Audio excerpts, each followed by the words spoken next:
पूजनीय संत समाज देवी और देवता सुने समझे और अपना कल्याण करें।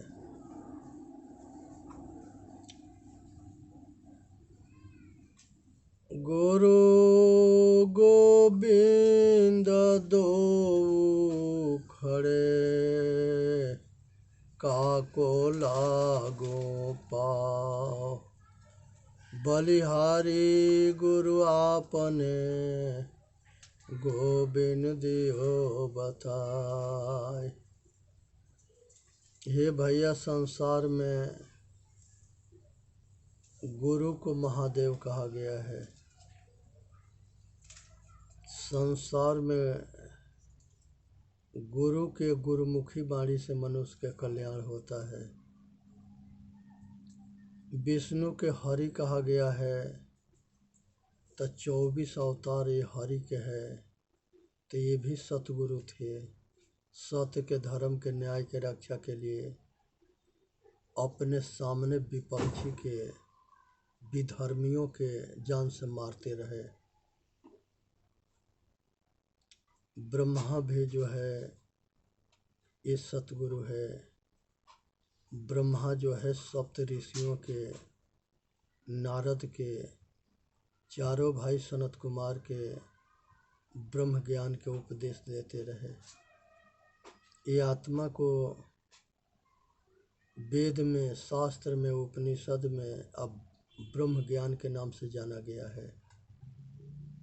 इसीलिए कहा गया है कि अयात्म ब्रह्म, ये आत्मा ब्रह्म है। पर ज्ञानम ब्रह्म, एक दूसरे के ज्ञान करने वाला ब्रह्म है। तत्वमसि, वह तो ही है। अहम ब्रह्मास्मि, वह मैं हूँ। भगवान राम जो है माता सेवरी से मिले तो वहाँ पर 9 तरह के भक्ति बताए हैं। उन 9 तरह के भक्ति में कहीं पाखंड ना है कि किसी मूर्ति के या मुर्दा के पूज करके तुम्हारा कल्याण हो जाएगा। साफ शब्द में कहते हैं, प्रथम भक्ति संतन कर संगा, दूजे रति मम कथा प्रसंगा, गुरुपद पंकजति सर भक्ति अमान।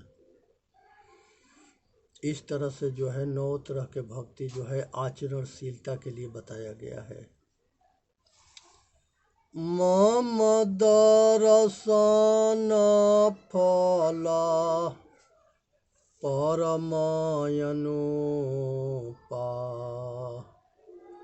जीव पावन निज सहज स्वरूपा। भगवान राम कहते हैं से माता सेवरी से कि माता, तुम्हारा बैर हमके जो है बहुत आनंद दे रहा है। हमके लग रहा है कि हम माता कौशल्या के हाथ से अयोध्या में भोजन कर रहे हैं। माता, तुम्हारे से हम बहुत प्रसन्न है। माता सेवरी कहती है कि हमारे गुरु कह करके गए थे मंगत ऋषि कि भगवान राम आएंगे तो तुम्हारे के मोक्ष के रास्ता बताएंगे। तो अगर हमसे खुश हो प्रभु तो हमके कल्याण के मार्ग बता दो।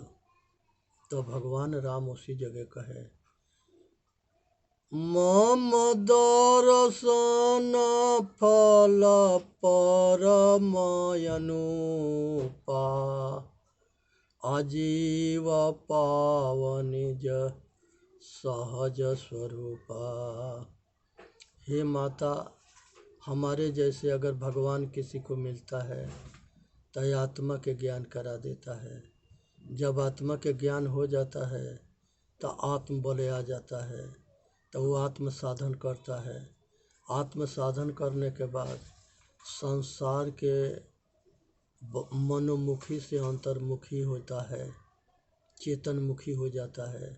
और जब चेतन के राज होता है तब बंधन से मुक्त हो जाता है और वो संसार के भरमजाल से छूट के, और संसार के कामना, वासना, राग, द्वेष सबसे छूट के और वो अपना कल्याण कर लेता है। तो भाई आज ज़रूरत है मन को काल निरंजन कहते हैं, महाकाल, और इच्छा को महामाया कहते हैं। संसार में आज तक किसी की इच्छा पूरा ना हुआ, सब इच्छा के चक्कर में नाच रहे हैं, घूम रहे हैं, दौड़ रहे हैं, और ये मन और इच्छा, मन माया, ये सबको नचाती है। मन माया तो ये कहे, मन ही माय समाय, तीन लोक संशय पड़ा, मैं काहू कहो समझाए। इसके 3 पुत्र होते हैं, सतोगुण, रजोगुण, तमोगुण।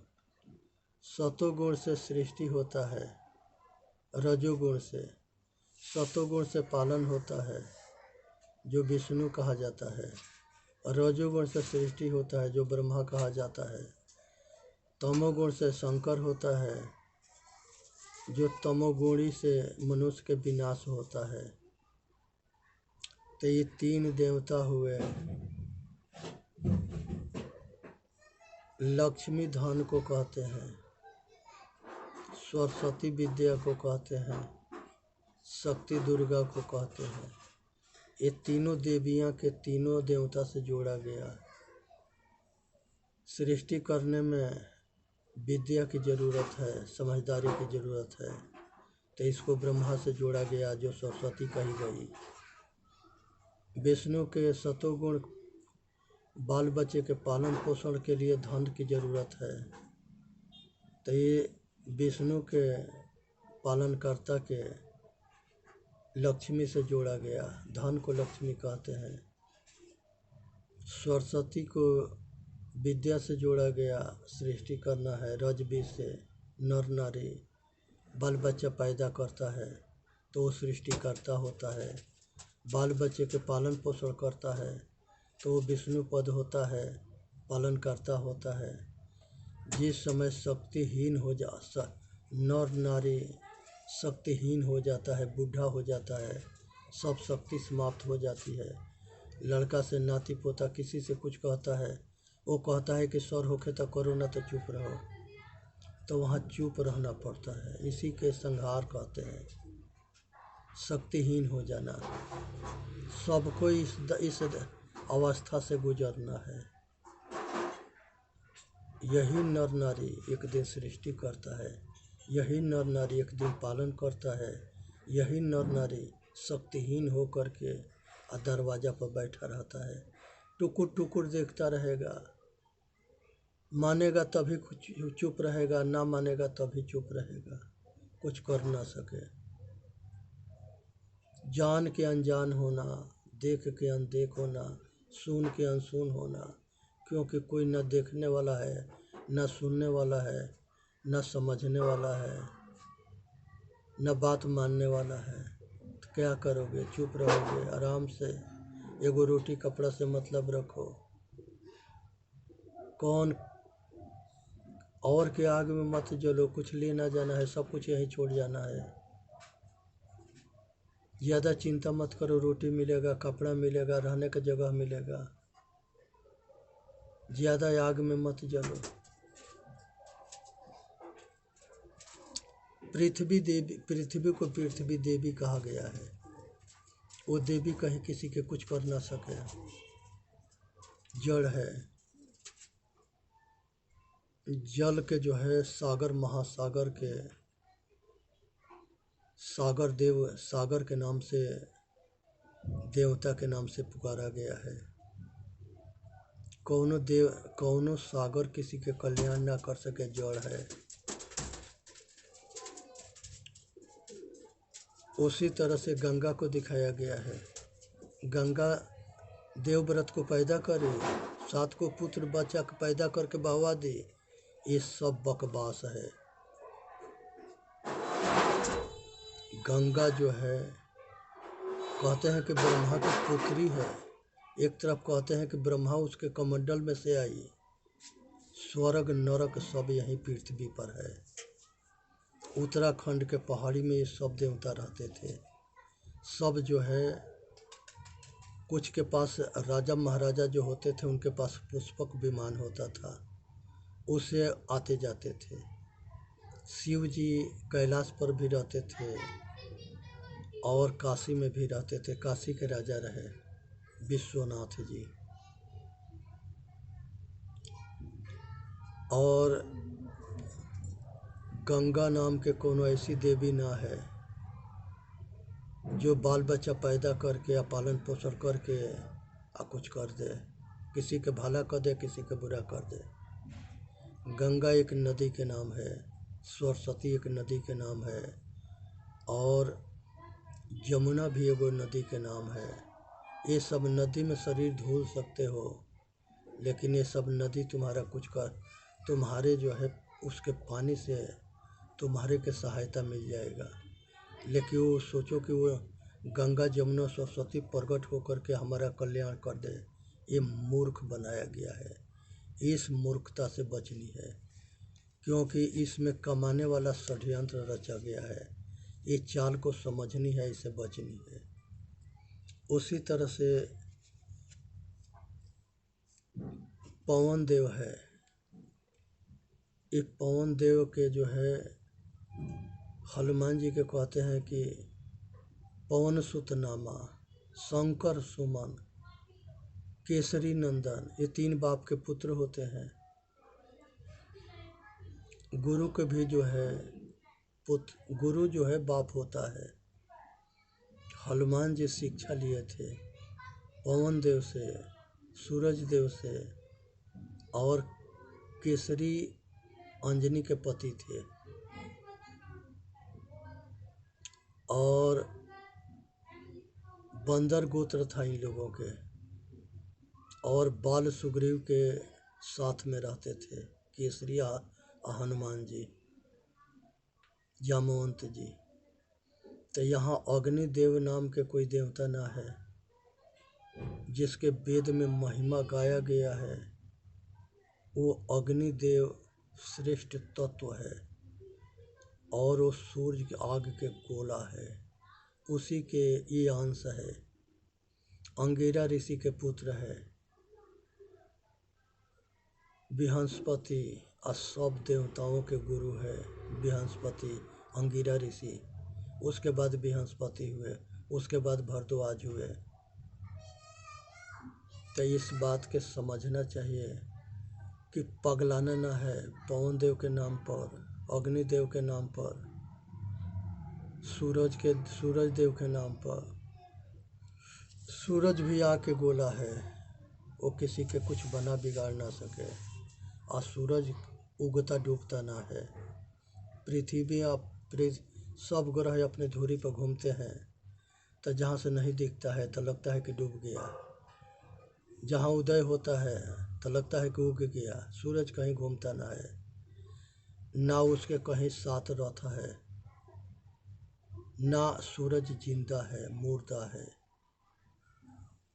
तो यहाँ पर वेद के ऋषि यही ज्ञान को रूपांतर बना के समझाने के प्रयत्न करते हैं, लेकिन आदमी समझता ना है। धंधा बना लिया, पाखंड बना लिया।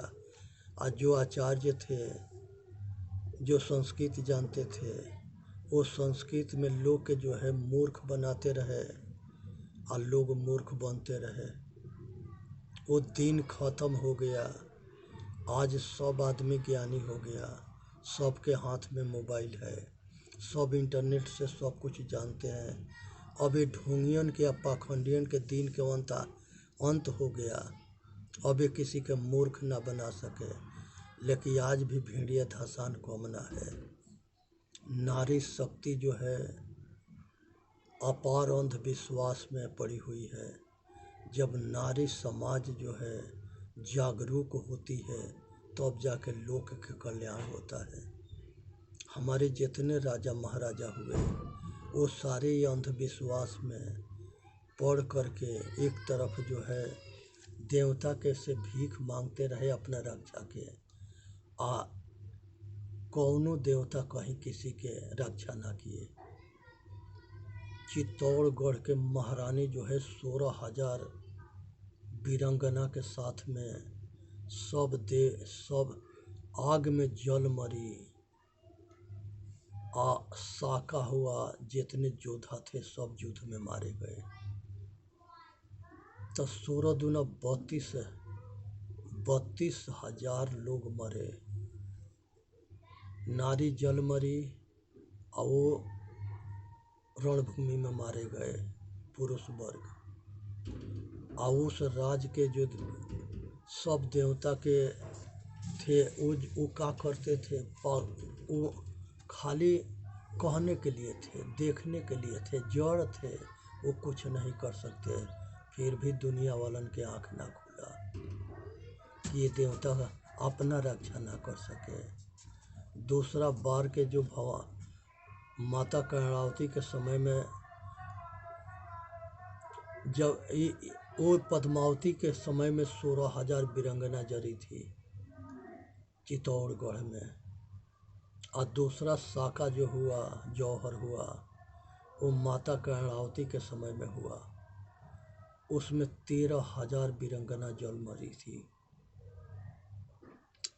और 13,000 योद्धा जो है रण क्षेत्र में साका में मारे गए थे। तो 13 दूना 26,000 लोग मारे गए। कोई देवता सहायता ना किया, न रक्षा किया। तीसरा साका हुआ राणा प्रताप के समय में। उदय सिंह और राणा प्रताप ये दोनों, इन लोगों के परिवार के वहाँ के सामंतों ने बचा लिया कि ये सब बचे रहेंगे तब फिर आगे सेना तैयार करके चित्तौड़गढ़ के रक्षा करेंगे। बाकी जो है हमारे माता बहन बेटी बच्चे सब आग में जल मरे थे। 1,000 के ऊपर संख्या में जल मरे थे। जो तीसरा साका हुआ था चित्तौड़गढ़ में, उसमें अकबर जो है के साथ में युद्ध हो रहा था। तो इसलिए जो है अकबर जो है चित्तौड़गढ़ को जीत लिया था और उसके जीतने के पहले साका हो गया था और जौहर भी हो गया था। तो इसलिए सब देवता देखते रहे। 16,000, 13,000 और 12,000 इतने माता बहन बेटी जल मरी। इतना ही जो है हमारे भाई महान योद्धा क्षत्रिय सभी लोग मर चुके। नरसंहार होता रहा। ये क्या समझ रहे हैं? कौन रक्षा कर रहा है? किस पर विश्वास कर रहा है? किस पर भरोसा कर रहा है? संसार में कोई देवी देवता ना है जो किसी के कल्याण कर दे। माता से बढ़ के कोई देवी ना है, पिता से बढ़ के कोई देवता ना है, और परिवार से बढ़ के कोई देवता ना है, रिश्तेदार से बढ़ के कोई देवता ना है। समाज के जो सतोगुणी समाज के जो महापुरुष हैं वो देवी देवता है। जो समाज भी अच्छे कर्म करने वाले देवी देवता है, बुरे कर्म करने वाले राक्षस हैं। ये मनुष्य के शकल में देवता, राक्षस, मनुष्य तीनों मिलते हैं। उनके कर्म से, वाणी से पहचान होता है। ये शिव मर चुके हैं, ब्रह्मा मर गए, विष्णु मर गए, राम कृष्ण मर गए। संसार में कोई अमर ना है। जो जन्मता है वो मरता है, जो बनता है वो बिगड़ता है, जो मिलता है वो छूटता है। ये पाखंडी आज भी लोग के आँख में धूरा झोंकते हैं। फलाना जिंदा है, चिलाना जिंदा है। कहो कि मिलवा दो तो कहेगा कि नहीं, उसके पिंडी से मिल लो, उसके मूर्ति से मिल लो, उसमें बहुत शक्ति है। उस शक्ति से कह दो कि हमारे के उस शक्ति के प्रमाणित कर दो तो नहीं करेगा। खाली मूर्ख बना के पैसा कमा के अब बिना कुछ किया करोड़पति बन करके आयश करेगा। ये जितने बड़े बड़े मंदिर में आचार्य बैठे हैं, ये आचार्य किसी के शिक्षा ना देते हैं। बहुरूपिया बन करके अब मजा लेते हैं। कोई मरे जिए उसे इनका मतलब ना है। ऐसा आश्रम जितने ये मुर्दा पूजक हैं, ये सब करोड़पति दल है, जहाँ करोड़ों के चढ़ावा जाता है। दूसरे नंबर पर लखपति हैं, जहाँ लाखों के चढ़ावा आता है। और हजार पति तो बहुत हैं, जिनके गिनती ना है। ये सब पैसा क्या करते हैं? सब मन जो चढ़ाता है उसके कल्याण में लगाते हैं? नहीं लगाते हैं। अपना बपौती बना के उस पर मजा मौज मस्ती मारते हैं। इसी तरह से मस्जिद में जो इकट्ठा होता है उसको सरकार भी ना लेती है। हिंदू के कुछ इकट्ठा होता है, उसमें सरकार ले भी लेती है, लेकिन ये गिरजाघर में जो पैसा इकट्ठा होता है उसको भी सरकार नहीं लेती है। तो यह इस्लामी, यहूदी, पारसी, ये सब के पैसा सरकार ना लेती है, खाली हिंदुओं के लेती है। ये देश के चेतन जीव दुख मुक्त चैनल पर आके अपना कल्याण करनी है। बोलिए सतगुरुदेव की जय। साहेब बंदगी, साहेब बंदगी, साहेब बंदगी। वीडियो के लाइक करें, सब्सक्राइब करें, अपना कल्याण करें।